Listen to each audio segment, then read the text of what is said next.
Hey guys, I'm back today with a Q&A. I try to do these seasonally. I did the assumptions video a few weeks ago and I feel like that was kind of like a Q&A, but this is a little tamer than that, I feel like. Although I tried to pick not juicy questions, but questions I haven't addressed specifically lately.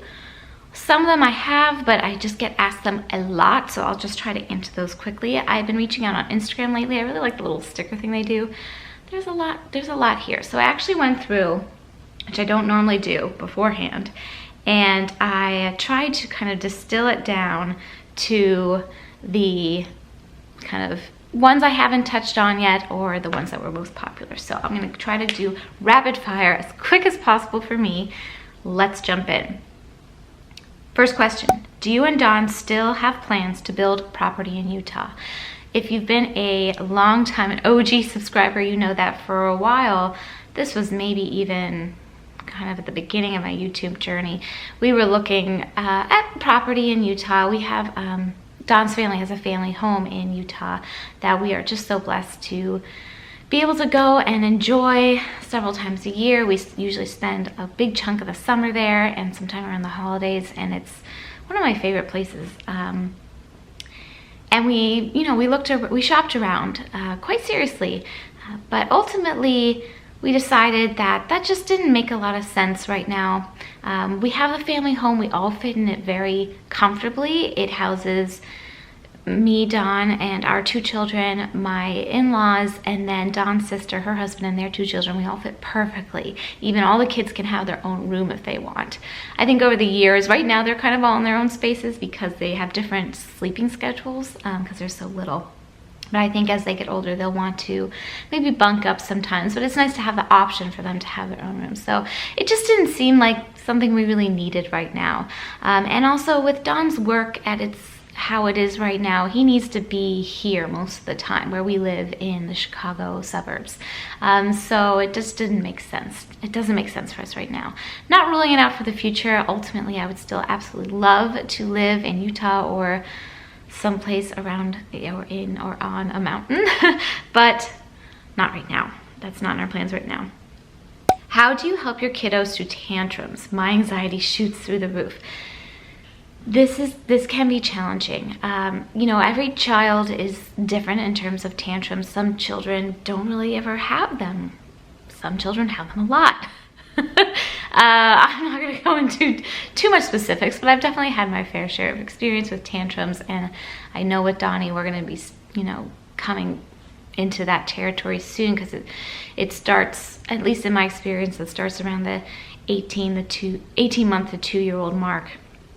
And then it kind of peaks around 2.5, at least it did in my experience with my first. This can be challenging, and especially if you're already working or dealing with a low level or any level of anxiety, it can definitely exacerbate, I can never say that word right, those feelings. I think for me, the best thing is to just remain as calm as possible. Take deep breaths. Like, once your child goes into full-on meltdown, there's not much you can do to get them to snap out of it. Like, that's what I learned very quickly. Like, they have to ride it out themselves. If you're in a public space, you can maybe, take them to a more private area, or, you have to figure, like I said, each child is different. You're gonna have to navigate that differently. But for me personally, what works for me, experiencing it, is taking deep breaths, reminding myself that this will pass. And then once they get through kind of the height of it, then talking to them calmly, but not getting too wrapped up in it. I feel like that helps a lot, is not letting myself get too carried away with it, because that energy, then the child will feed on that energy and it could extend the tantrum. Honestly, sometimes it's best to put them in a safe space and just walk a few steps away. Sometimes that works the best for me in my personal experience. Again, everybody's parenting style is different, so you gotta do what works for you and your child. I never would leave a child alone, but I might take a few steps away and kind of disengage a little bit directly, because that can kind of help things move along. Because sometimes, and most often, I found it's just attention seeking. So kind of taking that piece out of it kind of cuts it shorter. But honestly, deep breaths, you'll get through it. They will too. This kind of goes hand in hand with this question. You seem to always have a gentle and pleasant tone of voice. I'm assuming she means like, I think some of her, is this always the case? She says, I think she had some of her sentence got cut off, and she probably was, I'm assuming, she says mommy in the title of her name. So I'm assuming she was referring to, you know, losing that with your children when you kind of lose your cool sometimes. I am human, I lose my cool sometimes, but I do really, really, really try to keep things as even keeled as possible when it's appropriate. Sometimes my voice will get sterner or firmer. Sometimes you have to be stern and firm and use that voice. I try not to yell. I'm not a yeller by nature, so it doesn't really happen. But sometimes, you know, my voice will get a little louder, a little firmer when I need my point to be really taken seriously. And because I don't use that voice when it's unnecessary, it's more effective when I do use it. I hope that makes sense. Okay. What is your favorite ride attraction at each of the Disney World parks? Okay, let me see if I can do this. I would say at Epcot, I really love Soarin'. I love Soarin', but with kids, I love the Frozen ride because I'm just a Frozen fanatic. Let's see, Hollywood Studios, I love the Rock and Roller Coaster. Again, not super kid friendly. I would say my daughter's favorite thing at Hollywood Studios is the Beauty and the Beast show, which is amazing. Animal Kingdom, the safari for sure. Kids' favorite choice would be, it's probably a tie between Lion King show and the Nemo show. And then the Magic Kingdom, I love the carousel. Is that like just really cheesy to say? I know there's like carousels at every amusement park, but to me, it's just with the castle in the background, and it's just, I love the carousel. And I would say that Cece loves the carousel too, but she would probably pick Small World. So I kind of added on to that question to include her top favorites as well. How do you entertain Charlotte on plane rides? What do you pack for the plane ride? There was a couple questions about packing, especially with kids. I really would like to film another packing video. If I can get my act together, I will try to do so for our next trip. We have quite a few trips planned through spring through fall. So if I don't get it done with this next trip, which is our Disney World trip, lots of questions about Disney World too. We're going in March, very soon. If I don't get to it by then, I'll try to do it for one of the other trips. Because something I miss filming packing videos.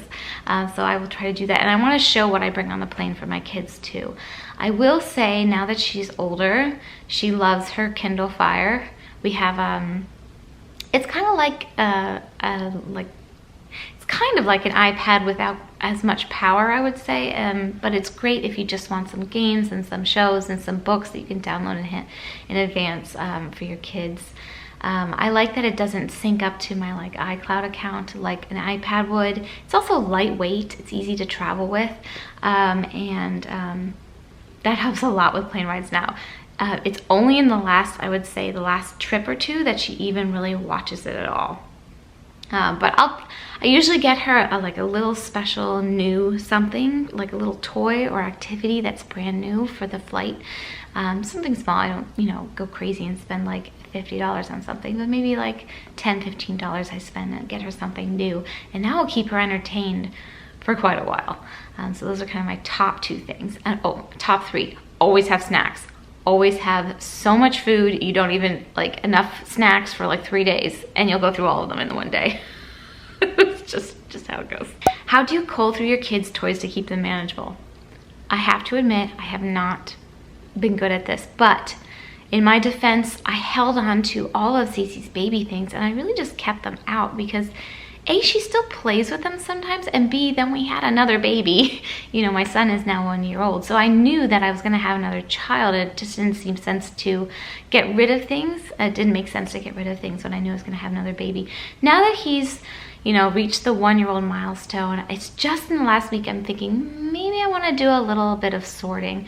And I think when I do get to that, I will film it. In fact, it's almost March, and I swear it's like clockwork.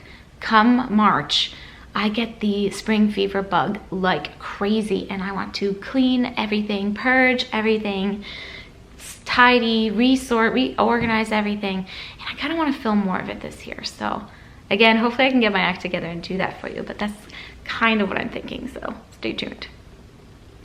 Do you have any top tips for when you have a 2-year-old and a newborn? So this is kind of a crazy time. I'm not gonna sugarcoat it. It's a little intense because you're very sleep deprived, lots of emotions with hormones. Newborn emotions are real, and it's just a lot. A newborn is a lot. Yes, they sleep a lot, but it's just you're already drained from the birthing process. No matter what your birth story is, it's draining. You're not sleeping as much because you're up a lot with the baby, and you know, your body is in complete, I want to say chaos. That doesn't sound good, but it's just, let's be real. It's difficult to have a newborn regardless of what your other situation is. Now throw a 2-year-old into that mix, it does complicate things. It does, but it is totally manageable, and you can totally get through it. The things that I found most helpful was asking for help, not being afraid to ask for help. I have definitely been afraid to ask for help in the past, and when I had the 2-year-old and newborn, I knew I couldn't let myself do that anymore. So I reached out to family and I asked for help when I needed it, and I relied on that heavily.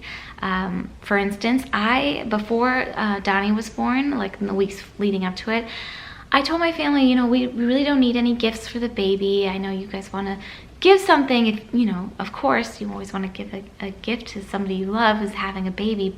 What we really would love are freezer, like ready-made meals that we can freeze and then have on hand for when the baby is born. And my family came through, and we had a fully stocked freezer, and we ate those meals for I want to say like six weeks. Like we had a meal every night prepared by it was amazing. So that was an amazing gift, and something I did ask for. Again, going back to, like, I reached out, not that they wouldn't have done that, but it's something I specifically knew that I needed and I wanted, and asking you shall receive.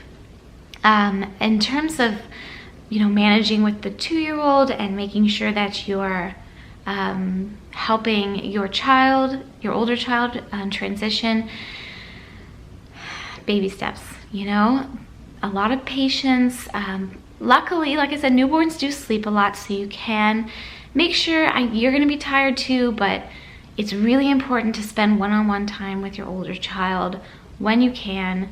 If somebody can hold or watch the baby for you, and maybe you can go out for just like 20-30 minutes on a little walk, or to the park, or to Target, or whatever, you know, with your child, whatever you enjoy doing together.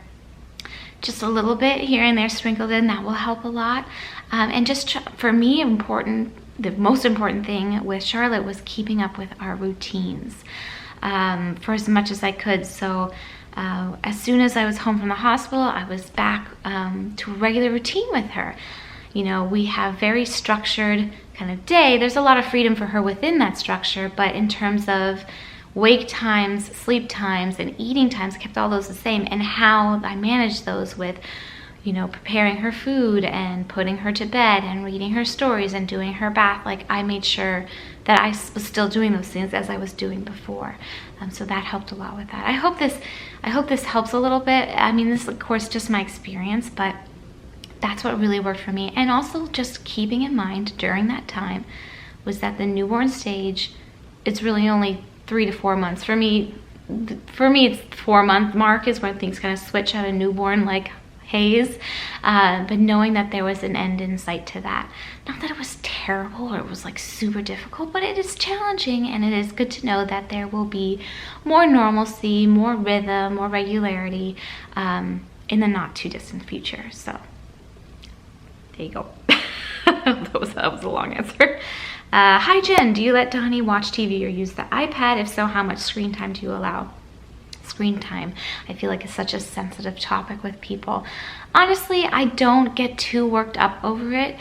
We do try to not have the TV on all the time, and definitely I really do limit like iPad use. Cece loves the YouTube Kids app, so we let her watch it for 20 minutes, 20 to 25 minutes, I would say, every day, between when I'm putting Donnie to bed. That's her like iPad time.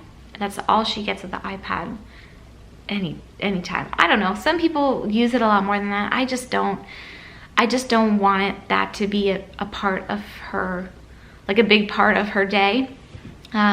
But she does love her shows as well on TV. So we watch usually 1 to 2 Mickey Mouse Clubhouses. They're like 20 minutes long. So in the morning, while she eats breakfast, we have Mickey Mouse cartoons. I watched Sesame Street when I ate breakfast as a kid, and I turned out fine.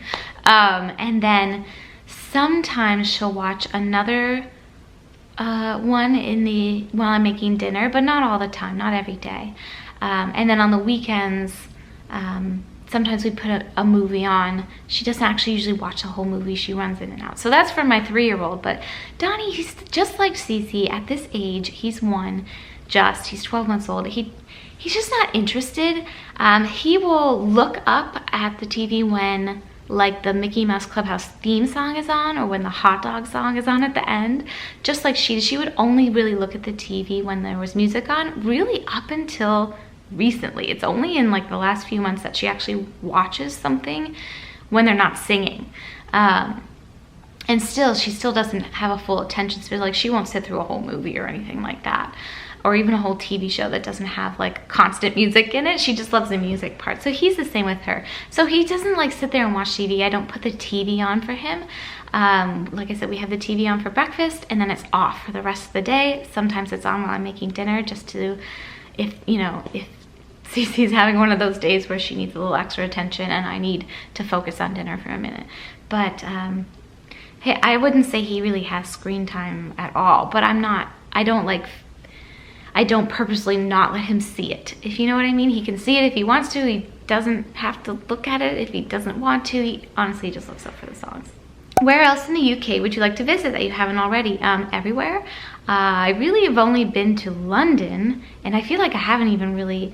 When I was in London, I was working a full-time job, and this was back in college, and one summer in college, and and then we would kind of country hop on the weekends. If you're unfamiliar, Don and I spent somewhere between 6 to 8 weeks one summer in London, where he was working at an office there, and I was the admin assistant for the office, and we worked pretty long hours. And then on the weekends, Don and I would jet set around Europe, and so we didn't actually explore England at all. We went to Sandwich for the for the British Open, the golf tournament, but I don't know if that counts as, like, I didn't see Sandwich, I just saw the golf course. But I feel like I would love to go back to London and really like be a tourist there and explore it, and I'd love to spend like a solid month in the UK exploring it. I'd love to spend more time in Ireland. I'd love to go to Scotland as well. I mean, I'd love to do all of that. I'd love to do that in like every country, but yeah, basically everywhere. How do you find the motivation when you're tired from not getting a lot of sleep?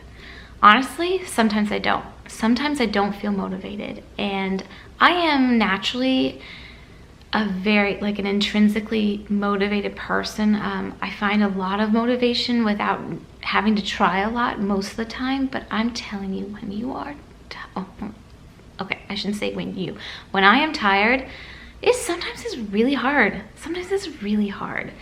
And when it's really, really hard, I let myself take a step back and breathe. There have been some moments, especially in the past year, since, transitioning from 1 to 2 kids and having an infant again, that I have had to take nap time to just like sit and breathe a little bit, which is not in my character. I'm usually go, go, go. I don't do that as much anymore now that Donnie, my baby, is older and he's, you know, on a more consistent schedule, and I've kind of settled into the groove with things. But seriously, sometimes when I really, really can't find motivation, to me, that's a sign I need to take a step back, take a breather, give myself, you know, half an hour, whatever I need to just like regroup, and then I am better. And I'm getting better at allowing myself that kind of wiggle room. Whereas in previous versions of me, I would have just been like too hard on myself, would not let myself take a break. I think sometimes you do. I'm learning that I need to step back sometimes and give myself a minute. In order, if I can't find the motivation, and then I get it back and I'm good to go. So it's about striving for balance, right? Not being go, go, go all the time. Having a minute to stop and breathe and kind of regroup has been really important, I have found. Oh, do you still bullet journal? Can you show some of your current system? I do. Let me go get my, hold on. I do still bullet journal. I recently put it's the same journal. I recently put it in a Hobonichi cousin cover, a nylon cover. I love this. I love this so much. I've been using a Hobonichi for my my daily like journal for memory keeping and stuff. A little one, an A6, and then I had the cover and I was like, ooh, I wonder if the A5 would fit my Leuchtturm journal, and it does. I'm using the same system. It's like exactly the same as I have shown. Did not keep up with my tracker this month, and I did not keep up with my mood mandala this month. But my bullet journaling has not changed since I last showed. I'm getting to the end of this journal, and I don't know, you guys, I do the same thing. Do you really want to see another video? I might show you a setup of my new bullet journal, kind of what I'm transferring in and how I set up, and I can show you how I set up a monthly spread again. It's literally the same I've done for the past 2 years. So let me know in the comments if you want to see that. I suppose I could share it again. To me, it's like I've shown it so many times. I'll throw that video in a card if you guys want to see up there. If you guys want to see how I set up this specific bullet journal that I'm about to finish, it's the same. I'm doing the same thing. So hope that's helpful. How do you stay focused on your work and don't get distracted from all the other tasks one always has? Honestly, focus. I was just talking with a friend about this the other day, actually. Focus is something that has been harder for me to attain since having children than before I had children. I think this is kind of like one of those, you're gonna be like, duh, or you'd be like, well, why? But honestly, a lot of my brain and thinking energy goes into parenting, I should say.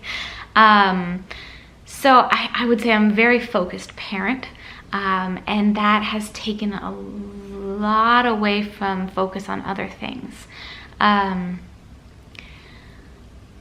including and especially my, my creating content. there it is, and talking in general, obviously. English is escaping me, but it is important to me to keep up with, so I do try to, I have a spread in my bullet journal, speaking of bullet journal, where I kind of map out what I want to film for the upcoming season. So I'll have like a seasonal kind of posting plan, and it doesn't always go to plan, but at least I kind of brainstorm in advance. That helps. It's very minimal planning, I would say. I would like to, now that, like I said before, now that Donnie has, reached the 1 year milestone and he's kind of moving towards toddlerhood, I feel my focus starting to return to me, my other kinds of focus returning to me a little bit, and my desire to focus on work has definitely been amping up a lot. So I feel like I will be shifting more in that direction, especially as the kids get older and, school age and all that. And there's just a little bit more time in my day for that, and just, again, more brain space. But the first step is having the desire for that, and that's returning, and then it'll be reworking and kind of reorganizing all that. But having to-do lists at this juncture helps a lot. Did you ever finish your wedding and honeymoon scrapbook from the Purge video? Was this a couple years ago where I did my office purge? No, you guys, shame. And those bins are still sitting in there. Remember, I was like, I'm gonna toss this stuff if I don't get to this in a year. None of that happened. I haven't tossed it. They're still sitting there, and I still am like, I can't get rid of them.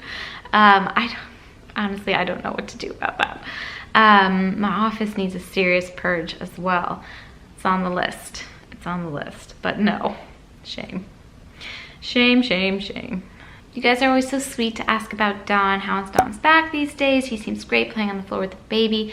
Don, okay, so a little backstory if you're not familiar. Don had 2 microdiscectomy surgeries. I never say that right, but spinal surgeries. And then last year, in years prior, and then last March, he had a spinal fusion. And I'm so proud of him. I've talked about this before, but again, it's just something that's a very popular question, so I want to kind of revisit it. He's doing so well. I'm so proud of him. He's been really diligent. He took the season off golf last year, which is hard for him because that's his like passion hobby. But he was really careful. He's been diligent with his physical therapy. He's been seeing a personal trainer to kind of get stronger and work on that. And in fact, he's worked so hard that he was able to get a shoulder surgery that he's been needing, but he's been putting off because he wanted his back to be healthy. Obviously it wasn't something urgent, but it's something he kind of needed to do it at some point. He just had that surgery last week actually, and he's doing great. So I'm really happy for him that he's finally well enough to get the shoulder surgery, and moving forward, hopefully he, his recovery he's doing great, like I said, but hopefully he will continue to recover well and be able to hit the golf course this summer. I think this recovery is like a 3 to 6 month sort of for normal function, so we'll see. But he's doing great, and I'm really proud of his efforts with that. Do you still knit? Any projects underway? I have not knit in a long time, basically since having children. It's just, honestly, there's like a list of priorities of things that I can, want to do in my child-free time, and it's that's not high on the priority list at this time. I would like to come back to it someday. Somebody else asked about my thoughts about wool and knitting. I'm still kind of looking into that. I have such a huge stash of yarn. I will obviously knit through whatever yarn I have. I will get back to knitting someday. It might not be anytime soon, but I will. I will knit through my stash, and then I'll probably look for animal-friendly yarn options in the future. Just from a little bit of research I've done about wool and stuff like that. And of course, I'm still wearing my wool items I already own, but I'm just trying to be a little bit more aware of those things. I don't identify as a full lifestyle vegan, which I know ruffles people's feathers. Like, you gotta be one or you gotta be all in or none at all. I'm like, no, I don't have to do that. So, I'm just living my life and doing my best that I can every day. How do you feel when people recognize or talk to you in public? This actually doesn't happen very often, which I think is a good thing. But when it does happen, I'm always really excited. I'm always very surprised that anybody recognizes me, and I'm just always very, very excited. So if you ever see me and it seems like an appropriate moment, like I'm not in the middle of doing something, where you wouldn't want to interrupt anybody, please come say hi. Please do. I love meeting you guys, and it's very exciting. I'm kind of like, ee. That would be a good description. I get, ee. I don't know how to put a word to that. How much time before a trip do you give yourself to pack for the family? Oh boy. So lately, not much. I think I mentioned this in a couple vlogs, but I've been flying by the seat of my pants a lot more since having kids, which is funny because I have a lot more to manage in terms of just like actual people to pack for. Don doesn't like packing, and I do, obviously. So I always pack for Don, and I pack for the kids. So I'm packing for 4 people now instead of just 2. So there's a lot more, kind of prep work that you think would go into it, but I leave myself way less time now, and I don't stress about it anymore. I really don't. I used to get so stressed about packing before I had kids, which is so ironic. I don't know. Honestly, this is lately what I do, and I'd like to actually be a little bit more prepared than this. This is just how things have played out in the last few years, but lately, usually about 2 or 3 days before, I'll start laying things out, kind of pulling things from the clean laundry that I know I want to save for the trip for all of us, and like kind of having them all folded up here. I usually put everything in piles up here based on person, and then the day before the trip, I'll kind of finish that out, so I have everybody's things out for the most part, finish up any laundry that night, and then the next day, not the day before the day before the trip, and then the day before the trip, usually in the evening after I put the kids down, I will pack. So it's a little bit last minute, to be honest. I'd like to be a little bit more prepared than that, and that's something I'm hoping to work on with our trips this year, is maybe being packed a day or two before that. For the most part, there's some things you can't pack to the last minute, but not throwing things in the bag at like 9 o'clock before we leave at like 7 a.m. the next morning. That would be nice. How did you get past the initial fear, aversion of going to therapy? I find it challenging. So if you saw my anxiety video, again, I will throw that up in a card for you. I talked about my experience with this specifically, and just to recap a little bit, it took me years, literally years, to work up the courage to go to therapy. And once I got in it, I was like, why did I wait so long to do this? And in hindsight, I wish I would have convinced and pushed myself to go sooner. But honestly, it's just one of those things you have to bite the bullet and dive in. You just gotta take that dive. And it is scary. It feels scary. I would say it isn't actually scary. In my experience, it wasn't actually, once I started, it wasn't scary at all. Like that first time going, I was petrified. But as soon, like even at the end of that session, I was like, no, this is right, this is good. And I was still really nervous about it, but I knew it was the right thing, and it just got easier and easier and easier to do.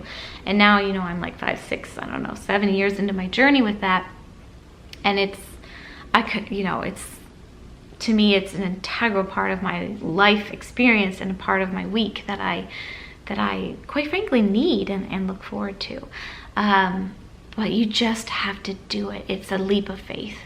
And you just can't get in your own way. You got to step out of your own way. And the only person who can do that is you.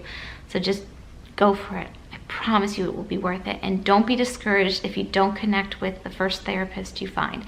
You might have to interview a few or even try them out for a little bit. Don't be afraid to say, no, this isn't the right person for me, and look for somebody else.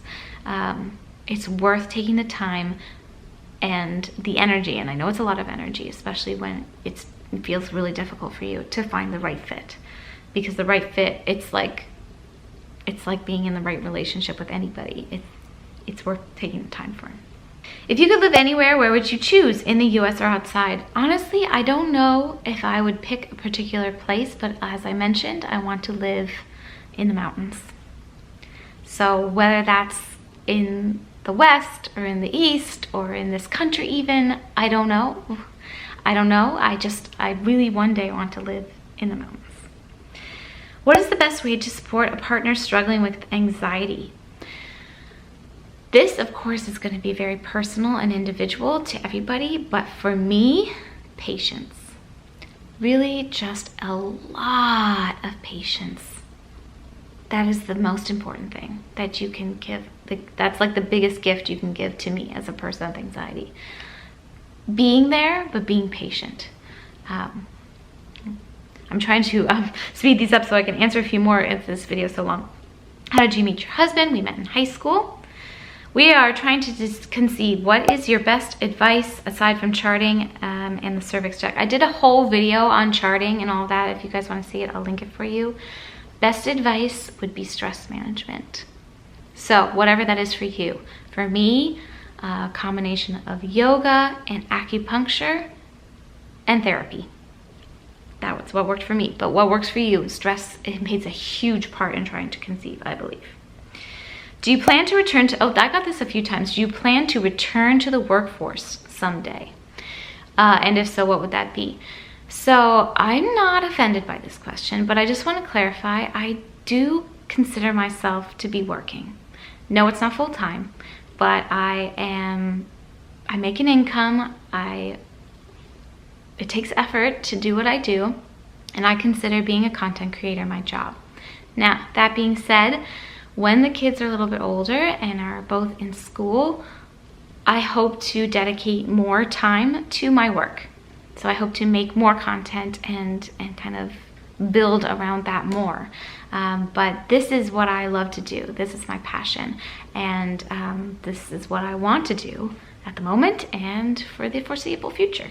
Where do you want to improve as a mom? You are a very good mom, no judgment, thank you, just wondering.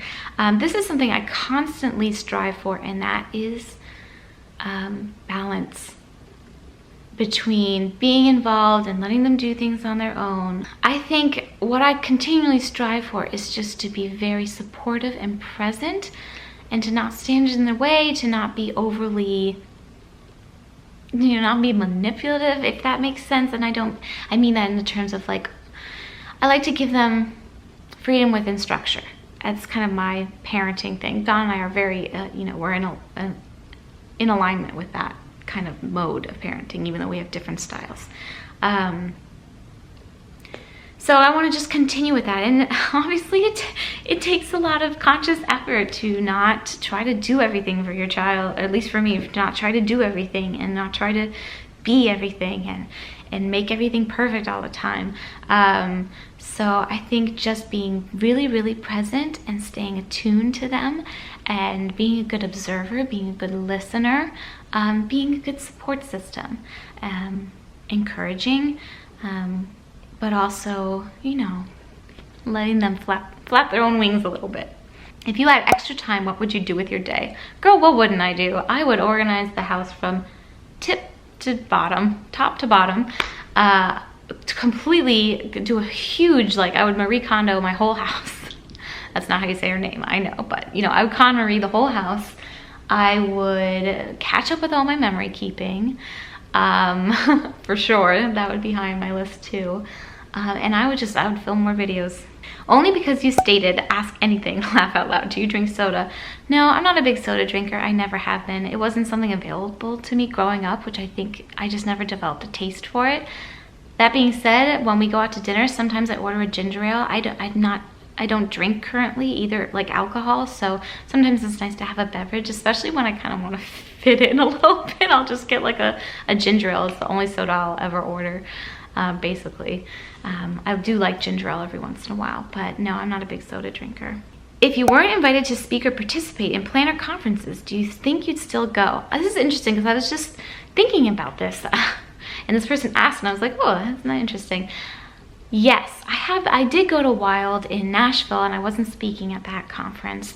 And then just between then and now, I've had another baby. This has been busy times.